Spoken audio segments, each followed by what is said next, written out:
Hello everyone, welcome to my channel. তো আশা করি আপনারা ভালো আছেন।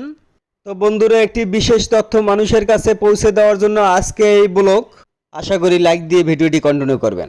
আবারও শুরু হতে পারে লকডাউন, থমকে যেতে পারে বাংলাদেশের মানুষের জীবনযাত্রা,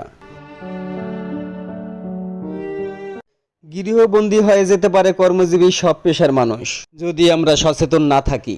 আবারও করোনার হিংস্র থাবায় আপনজন হারাতে পারে পরিবারের সদস্য থেকে। নিঃস্ব হয়ে যেতে পারে মধ্যবিত্ত খেটে খাওয়া মানুষের জীবন, যা ২০২০ সালের নজিরবিহীন ঘটনা আমাদেরকে মনে করিয়ে দেয়। এমনকি মৃত্যুর পরও দেখতে পারেনি একবারের জন্য প্রিয়জনের সেই মুখটি। কিস্তির টাকা পরিশোধ করতে না পারায় আত্মহত্যার পথও বেছে নিয়েছিল কেউ কেউ।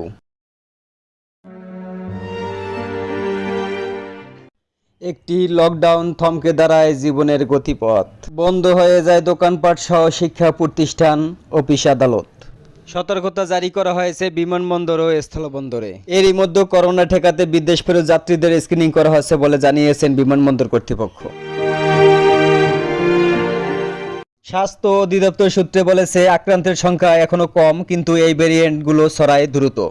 বিশেষ করে ভারত সহ পার্শ্ববর্তী কয়েকটি দেশে করোনা ভাইরাসের নতুন ভেরিয়েন্টের সংক্রমণ বেড়ে যাওয়ায় এরই মধ্যে সতর্কতা জারি করেছে স্বাস্থ্য অধিদপ্তর। জরুরি প্রয়োজন ছাড়া এসব দেশে ভ্রমণ না করারও নির্দেশ দেওয়া হয়েছে। পাশাপাশি অন্যান্য দেশ থেকে আসা দেশের মাটিতে পা রাখছেন তাদেরও করা হচ্ছে স্ক্রিনিং। চলতি মাসেই করোনায় আক্রান্ত হয়েছেন ৬৮ জন, মৃত্যু হয়েছে একজনের। মাস্ক ব্যবহার করা, বেশি ভিড়ের মধ্যে না যাওয়া আর সন্দেহ হলে টেস্ট করানো এখন জরুরি বলে মনে করছেন বিশেষজ্ঞরা। মাসের পর মাস নীরবতা, মানুষ হয়েছিল গৃহবন্দী, চোখে ছিল অশ্রু, আপনজন হারিয়ে নিঃসঙ্গ জীবনযাত্রা, কি ভয়ানক দৃশ্য আজও চোখের সামনে ভেসে ওঠে। ২০২৫ সালেও কি সেই ভয়াল অদৃশ্য করোনা ভাইরাস ফিরে আসছে, এমন প্রশ্ন সবার মাঝে। কারণ দেশে আবারও হুড়মুড়িয়ে বাড়ছে করোনার উপসর্গ। নতুন করে চোখ রাঙাচ্ছে মহামারী করোনা ভাইরাসের নতুন ভেরিয়েন্ট।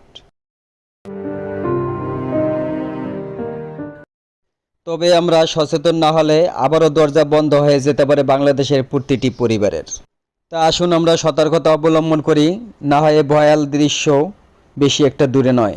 তো ভিউয়ার্স, আমার ভিডিওটি ভালো লাগলে প্লিজ একটি লাইক দিয়ে যাবেন। আর যারা এখনও সাবস্ক্রাইব করেননি তারা আমার ভিডিওটি ভালো লাগলে প্লিজ সাবস্ক্রাইব করে পাশে থেকে যেতে পারেন।